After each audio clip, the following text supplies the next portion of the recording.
In recent days, reports suggested that up to 20 Conservatives would rebel if the former Attorney General Dominic Grieve pushed his amendment on the final Brexit deal to a vote in the Commons. However, as the vote drew close, Theresa May seemed unmoved, despite having conceded on a separate amendment authored by Grieve to build in more scrutiny when ministers adapt EU law into UK legislation. Urged by Conservative MP Anna Soubry to accept Grieve's amendment at PMQs, May held firm, saying it could prevent an orderly and smooth Brexit process. It was a gamble that did not pay off, though several of the so-called mutineers peeled off in the final moments. How did your MP vote on the successful Brexit amendment? After the defeat, many blamed the Chief Whip, Julian Smith, and some went further, placing the blame on May for promoting Smith's predecessor in the role, Gavin Williamson, who delivered victories in a string of tight parliamentary votes, to succeed Michael Fallon as Defence Secretary. Smith is relatively inexperienced, and was bruised by last week's chaos over the Brexit deal when the DUP raised last-minute objections. Relations between Whips and the rebels had deteriorated over the course of the day, with Soubry claiming Whips had made one female MP cry. It is right that the Whips should exert pressure, cajole people, that's perfectly proper in my view, she told the Evening Standard. Quick guide: if the UK has a change of heart, it could sign up to all the EU's rules and regulations, staying in the EU's single market and customs union. Freedom of movement would continue and the UK would keep paying into the Brussels pot. We would continue to have unfettered access to EU trade, but the pledge to take back control of laws, borders and money would not have been fulfilled. This is an unlikely outcome and one that may be possible only by reversing the Brexit decision, after a second referendum or election. Britain could follow Norway, which is in the single market, is subject to freedom of movement rules and pays a fee to Brussels, but is outside the customs union. That combination would tie Britain to EU regulations but allow it to sign trade deals of its own. A Norway-Minus deal is more likely. That would see the UK leave the single market and customs union and end free movement of people. But Britain would align its rules and regulations with Brussels, hoping this would allow a greater degree of market access. The UK would still be subject to EU rules. A comprehensive trade deal like the one handed to Canada would help British traders, as it would lower or eliminate tariffs. But there would be little on offer for the UK services industry.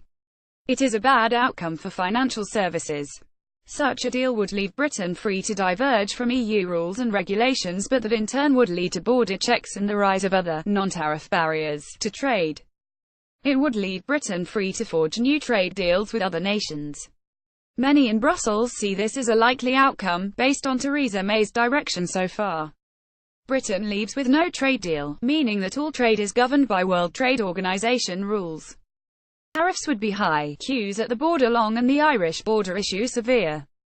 In the short term, British aircraft might be unable to fly to some European destinations.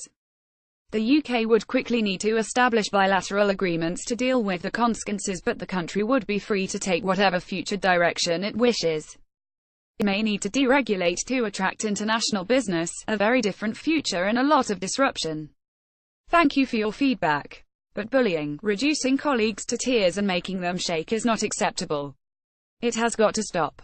We are the Conservative Party, not momentum thugs.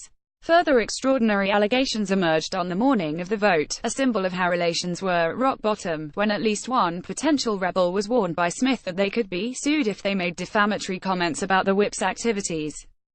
In the final minutes, it was left to cabinet ministers to try to salvage the vote. MP Vicky Ford said she would take a moment to reflect after an 11th-hour concession by Justice Minister Dominic Raab, who said he would look seriously at the amendment again, just 15 minutes before the vote, as other Tory rebels shouted, "Too late!" Appearing to waver in front of the voting lobby, the Chancellor, Philip Hammond, took Ford gently by the arm and led her into the "no" lobby. Williamson himself was seen cajoling Scottish Tory MP Paul Masterton, who then tweeted he would abstain. Another crucial vote lost by the government was Charlie Elphicke, the MP suspended from the party by Smith during the UAL harassment, with Elphicke repeatedly claiming he had never been told what the allegations against him were. He abstained on the vote. Conservative whips may also have been banking on a crucial factor that did not deliver: Labour Brexiters. Tory backbenchers were asked by whips to contact their Labour neighbours in Leave seats to warn them about the case for backing the amendment. Government whips have become used to counting on around 7 Labour MPs who are committed Brexiters to vote with them. Yet there was a Herculean effort on Wednesday by the Labour whips, especially those assigned to the bill, Jess Morden, Alan Campbell and Mark Tarmy, to ensure those Labour MPs helped inflict defeat on the government. In the end, just 2 voted against Grieve's amendment, Kate Hoey and Frank Field. Whips said that veteran Labour MP Dennis Skinner, a longtime Eurosceptic, was persuaded by the chance to inflict humiliation on Theresa May and in turn persuaded others, including Graham Morris and Ronnie Campbell. Jeremy Corbyn rang some of Labour's pro-Brexit MPs himself to urge them to back the Grieve amendment.